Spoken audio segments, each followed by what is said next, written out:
என்னதான் இது ஃபன்னா பேசினாலுமே வந்து இப்ப ஒரு பொண்ணு இருக்கா, ஆமா, அவளுக்காகவும் சரி, நமக்காகவும் சரி, ஆமா, ஃபேமிலிய பார்த்துட்டு போயிட்டே இருக்கணும். என்னதான் ஃபேமிலி ஆமா, ஒரு ஒரு சப்போர்ட்க்கு இருந்தாலும், ஆமா, நம்ம இத நம்ம தான் பார்த்துக்கணும் அப்படிங்கிற ஆமா, ஒரு ஃபீல்ல ஆமாமா, ஆமா, அது பயங்கரமா போனாங்க அந்த ஃபீல்ட்ல. ஆமா, நான் நெறைய கேள்விப்பட்டிருக்கேன் அத பத்தி. ஆமா. ஸோ அந்த டைம்ல அது எப்படி இருக்கும் நீங்க சொல்லுங்க? பிகாஸ் வராங்க, ம், பார்த்துட்டு அடுத்த ஷூட் கம்ப்ளீட்டா ம். போறது. போயிட்டு ஒரு ஒரு மந்த்ன்னு ஒரு 1 மாசம்னு வச்சுக்கோங்க. ஆமா. எப்ப நீங்க 1 மாசம் எத்தன நாள் பார்ப்பீங்க? 1 மாசம்னா மிஞ்சி போனா 1 வீக் அவ்வளவுதான். அவ்வளோதான். அதுக்கு மேலலாம் பார்க்க முடியாது. இப்போ ஒரு ஓகே. 3 டேஸ் வருவாங்க. அதுக்கப்புறம் ஒரு 4 டேஸ் வருவாங்க. ஒரு மாசத்திலே அந்த மாரி தான் பார்க்க முடியும். ஏன்னா இவங்களோட ரோல்ஸ் இவங்க 3 பேரோட ரோல்ஸ் இவங்க பண்ணி தான் ஆவணும். ஆல்டர்னேட்டிவ் வேற யாருமே இல்ல. நம்மளும் அந்த டைம்ல வந்து நில்லு நில்லு சொல்லியிருக்கோம் நாங்க வந்து. ஓகே. பச்ச பொய்லாம் சொல்லியிருக்கோம். ஃப்ளைட்லாம் இடிச்சு கிராஷ் ஆயிருச்சு போகாத.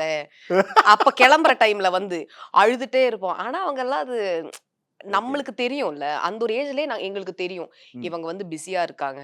இவங்கள டிவில பார்க்கும்போது எங்களுக்கு பெருமை. ஸ்கூலுக்குலாம் போம்போது சொல்லுவாங்க, இந்த படம் பார்த்தோம், அந்த படம் பார்த்தோம்ன்னு.